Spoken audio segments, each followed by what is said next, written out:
Hi, it's Steve, and I am here today with Bob Brewer. Bob, welcome, and thank you so much for joining me. Thank you for what you're doing. It is my honor. Let's start this way. We're interviewing you for the Gallery of Freedom Fighters. So let's start with this. What does freedom mean to you? Well, I've got a different answer from a lot of people. I think freedom, like the Constitution, is talked about too much. It's really liberty, and the Declaration is the real foundation of America. And liberty is freedom with virtue, and I think, as Madison said, religion. So until we have a grounding in what our freedom, a grounding for our freedom, then we will have liberty. So the grounding has to be in moral virtue. Well, or in the first sentence of U.S. law, and that's the amazing thing, and that's really why that's been my reason for being for the last 3 years. When I discovered on page 1 of the first book in our law library at our courthouse that the laws of nature is creation and the laws of nature's God is the Bible, that's the first sentence in the entirety of U.S. law. And so that's just been my mission, and it seems like everywhere I go I get to preach to preachers, but I guess I'm not practiced enough at it to make a difference for them to repeat what I say on the pulpit. But it's all about those laws that man's law shall not infringe. And that's God's creation. And the Bible is the foundation of American law. That was the reason for which we fought. And it's the reason of why we govern, how we govern. Has the Bible always been front and center in your life, or has it become more so over the last 3 years? Well, it's been more so over the last 6 or 7 years. I had a 97-year-old guy that I'd go to church with frequently. And one day he told me, Bob, I don't think I'm going to be needing this much more. And it's a big old Bible in a really nice case. And ever since the day he gave it to me, I've been tearing it up. I don't know. It's God. Do you consider yourself now to be called by God to do this work for freedom? Yeah, I'm just a maniac uh, for this because it's what God blessed our founders with, and we don't respect what we have been given, and there's almost no one I talk to that realizes that creation and the Bible are the first sentence of U.S. law.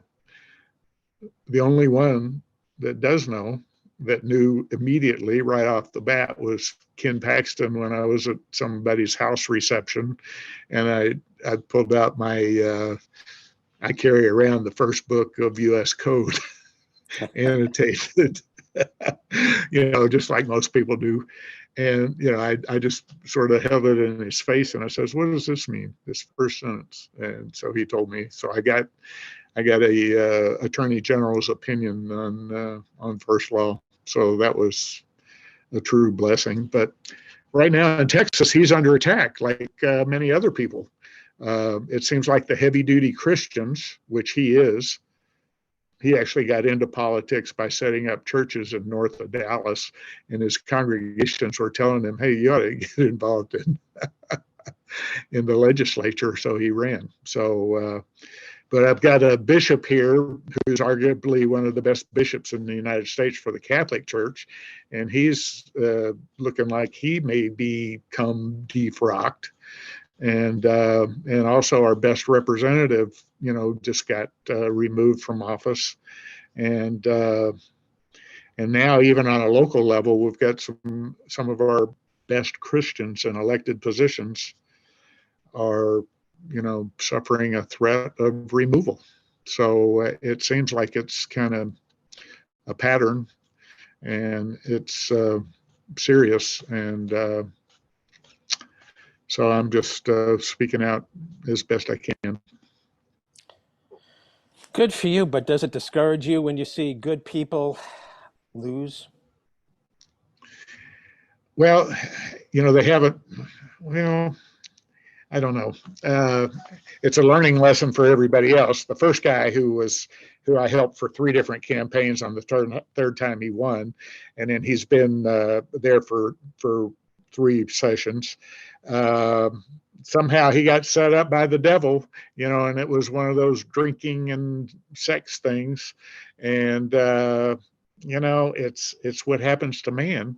We're all vulnerable to fall, and but he was, over the 3 sessions he was there, which is pretty much why I think he was set up for all this. Um, uh, he accomplished more than anybody you could imagine.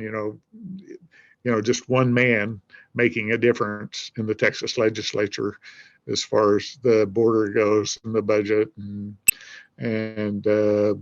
pornography in school. I mean, everything that was of the devil, he was fighting like a, like a Christian soldier. And he had been a preacher for 13 years. And he says he doesn't care. And he said this early on, if he doesn't get elected, because he'll just go back to the pulpit. So anyway, that's what we need. We need people standing up, not in fear of losing their job, and just treating it. It's sort of like jury duty. It should be like jury duty. Nobody really wants to do it, but you feel like you're called to serve. And that's what we should do. And before we get tempted by all the power that we accumulate over a term or 2 or more being there,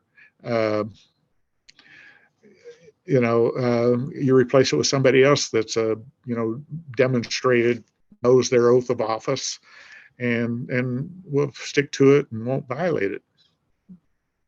So, What keeps you going? I mean, is it you've got your magic book? Does reading your book, there's seeing that God's created, that God's laws are the framework under which we establish our laws. Is that the thought that keeps you well, strong? that was the foundation for our founders, and it is my foundation. And when I found out that it was on the first sentence of U.S. law, I just can't stop reaching out. And maybe I'm a little too pushy about it. This morning I was trying to be a little quieter, and then the people came to me, so it actually worked. So, but my inspiration is, it seems like every morning is a new revelation or a new idea. It's like, my background's in science, so I understand science really well. Theology and human behavior, not so much. So it's sort of like every morning the Lord gives me something a little extra. Like he doesn't want to give me too much at one time because it'll overwhelm me. But it seems like every morning is a step, one step closer to the truth. So God gives you this much, and it's up to you to run with it and make it this much. Well, yeah, that's what he's doing. Over the last 3 years, it seems like every morning there's a new revelation. And, it's, I don't know. He is everything. We are nothing, particularly I am nothing. And with him, all things are possible. And, that's what happened with our founders. They were just a ragtag bunch of farmers, and going up against the baddest military the earth had ever seen. And if you were a betting person, the odds on them winning would have been about as close to 0 as you could get on a bet. And but when they had all those days of fasting and prayer, and even after we won, they continued that. And Washington was so sold out for the Lord that I mean, he was protected, and by that it protected America. And the beacon for liberty for the rest of the world. Are we going through the same type of situation now? Is God once again protecting us, or do you feel like we're more on our own? I think maybe God is exposing the enemy. I think that might be part of his plan. And also that energizes, these preachers I was talking with this morning, uh, and I'm not a preacher. I don't even know why they allow me in that group, but, but, I think he's just letting it be so bad to expose, the true evil, and it'll give, the remnant, a chance to show off for him and his power. The idea being that if enough people see how awful it all is, they'll have no choice but to say enough. Well, He's and right. yeah, and that's where we're going. And everybody that I run into, everybody wants to do something, and that sort of leads into what your narrative.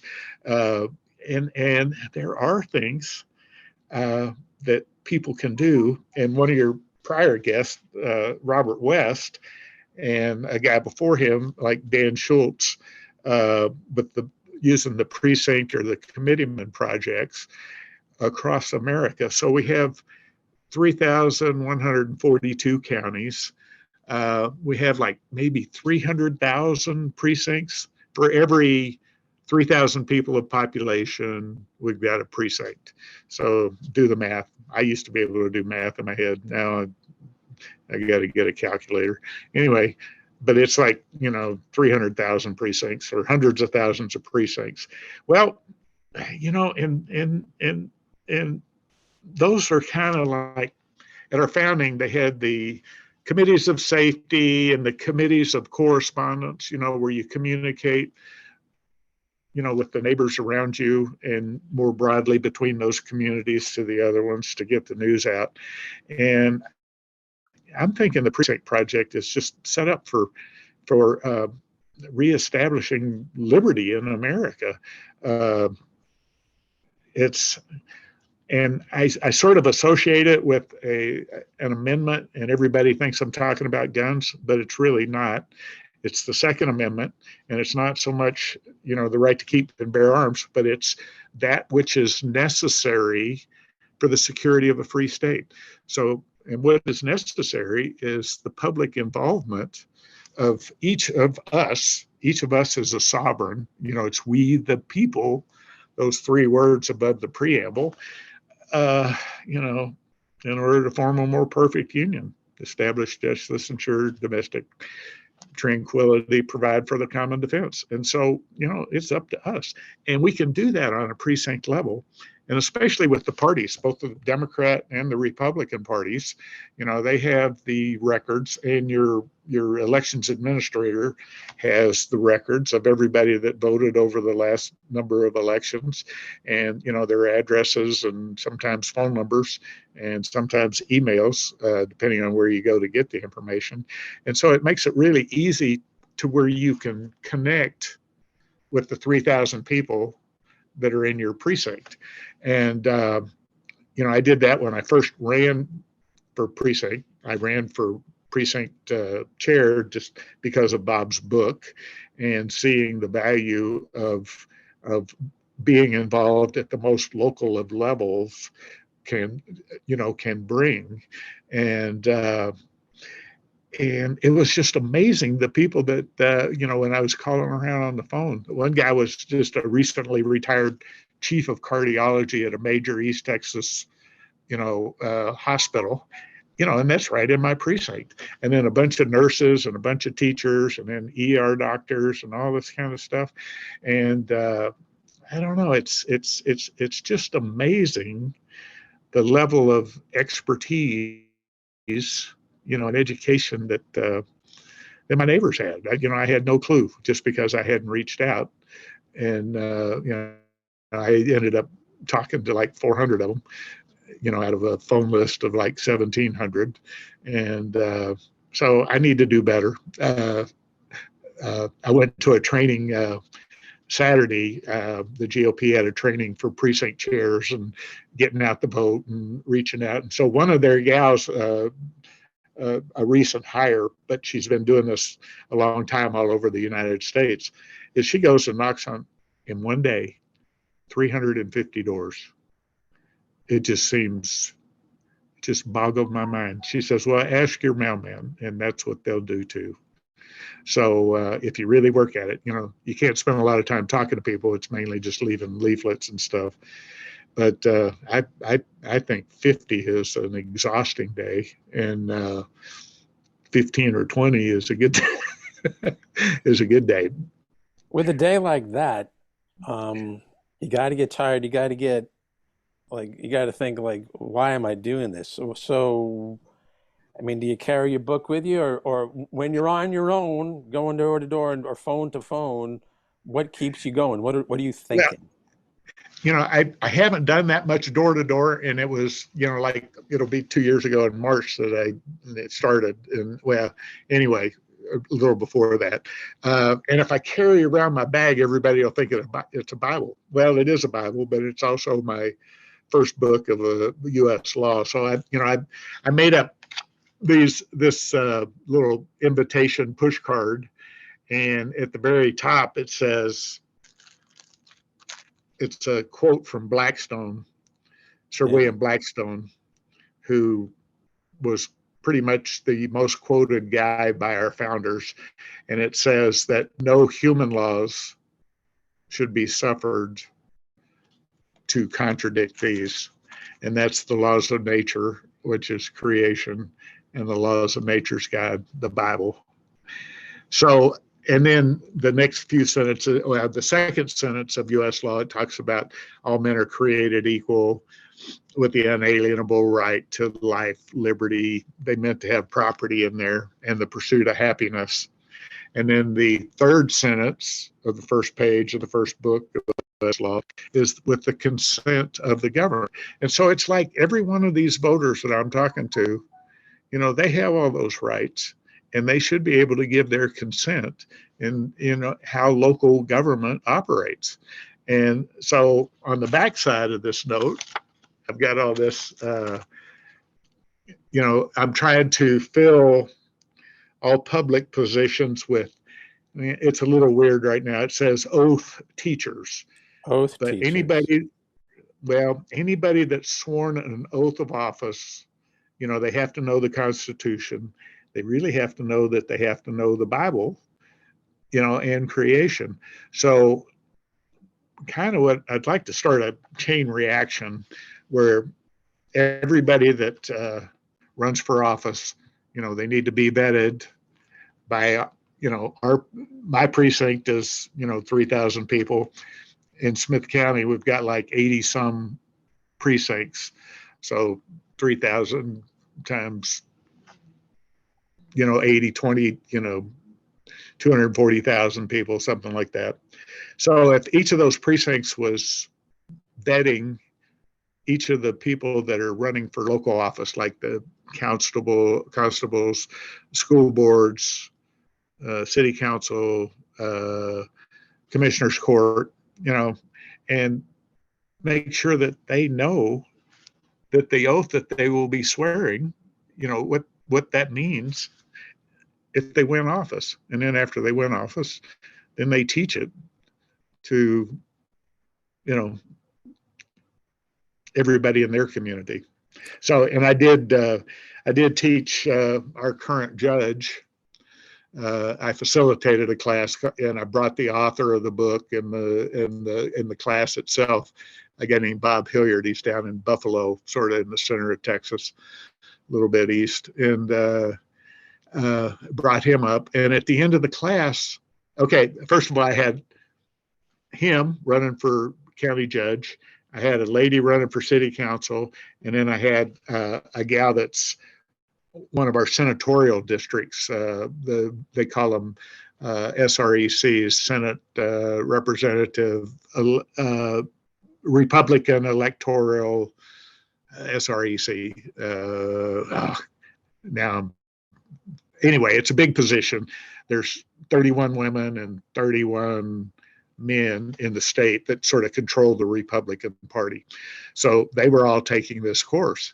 And man, our judge, he was just elated when it was over. He says, man, I got to take this to my church and we'll teach it to at least 200 people and yada, yada, yada. And then, that never happened. And then so the SREC lady and I got him to say, okay, well, we'll just run a book club on the doctrine of lesser magistrates. So anyway, that's another whole story. But anyway, and then he was going to do that. And then none of it happened. And then now that he's elected, it's like, I don't even know if he even learned anything, or I don't know what he was excited about, at the end of the class. So anyway, it's really important. Let me ask you a question. Let's suppose we had a room full of people hearing you out. Maybe they want to get involved in precinct work, and somebody says this. He's like, Bob, I get what you're saying, and I understand in the big picture, liberty is freedom plus moral virtue. I don't consider myself that virtuous. You want me to take an oath and, how do you deal with somebody who doesn't feel worthy of the work that's needed to be done? What advice can you give them? Well, there's a lot of there's a lot of positions that people can do, and people know that we're in deep doo-doo, and everybody's, at least the crowds that I run in are the ones I'm exposed to, or the Lord exposes me to. Uh, uh, everybody wants to do something, and so that's kind of why I made this, punch list on the back, and so you can communicate with the people that are running for office. They want your vote. They want to talk to you. So when you talk back, you question them about what their reasons are for running for office, how much they know about the laws that they will be swearing an oath to, and I've got a question sheet with 41 questions. That's another tick mark on here. Yeah, but how do you test? What's the virtue test? How do you know that their character is in place? Well, okay. How to abuse the power? Okay. Well, first of all, as far as the precincts go, the people most of the people that are occupying filled precincts right now have been appointed by the party structure of either the Democratic Party or the Republican Party, just to be puppets for power, either in DC or in the state capitol. So what I've been, and the Lord's just like today I was with like 35 preachers. And I'm not a preacher, and I'm there, and they think maybe I am one because I'm always preaching. I got news for you. You're a preacher. Not unofficially. Yeah. So anyway, I had 4 of them at the end of it, right before I came back over here, holding this up, and they're reading off these things that they and their congregation can do, to get involved in the elections that are coming up. We've got one November 7th. And then we've got another one March 5th and another one November 5th of 24. So anyway, and I forgot your question again, but the question, you're providing moral guidance. With your cards, you are providing moral guidance. I mean, you are encouraging people to take a moral perspective on their political activism. That kind of answers the question. Right? Do you think so? Well, yeah, but see what the real blessing, the real miracle, the real, revelation from God is, it's not a religious thing that I'm pushing. I'm pushing the first page of U.S. law. I get that. That's highly effective, and it's not confrontational. Indirectly, you are showing the moral backbone of our legal structure, because it's been embedded into the legal structure. So you don't have to go around and apostatize religion and say, you got to believe the founders believed. And so you're basically saying, if you go back to our roots, if you look what's on the foundation of the building, That's what it is. So, okay. And with your cards, with those cards, you're showing people, read this and digest this, and you'll have the right approach, Well, pretty right? much. And the whole thing is everybody's always just spewing out the word Constitution, you know, knowing the Constitution, knowing the Constitution, knowing the Constitution. It's really not that complicated. It's really, it's really just knowing the Declaration.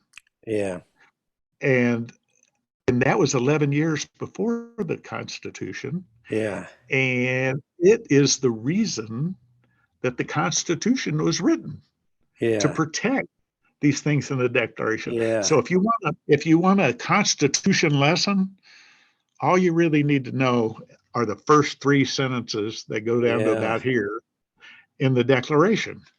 The first sentence is creation in the Bible. The yeah, second sentence, all men are created equal. I used to be able to get, I still can go to Democratic uh, Party meetings just like Republicans because I never talk about parties or people. I only talk about principles.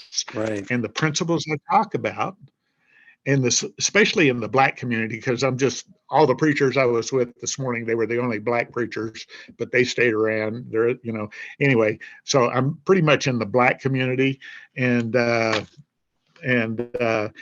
so when you go in there, all men are created equal. Everybody loves that. Nobody disputes that, and Right. endowed by their creator. Okay, well, we're made by somebody. It wasn't some man because man doesn't know what he's doing with certain unalienable rights. You can't take them away. They are yours. They are given you by God. You have to protect them. You don't have a choice. If if somebody's going to shoot an injection or a shot in an arm that God made, you got to really know that it's not going to harm That's God's exactly right. creation. That's exactly right. That's a very good example too. You know, Let's wrap up with this question. You're filled with the spirit of doing good. You're leading the way towards understanding the moral framework under which our whole legal structure was built. Let's fast forward 50, 60, 100 years. Great great grandchildren. What do you want them to remember about you? I don't want them to remember anything about me. I am nobody. The Lord is everything. And that's all I want. That's what I want them to remember. Amen. It is such a privilege to know you, Bob. You do such good work. I could see it comes from your heart. It fills you. And I want to thank you for sharing your story. I want to thank you for inspiring me. And I want to thank you for inspiring the many people that are going to watch this interview. God bless you. Okay. Thank you.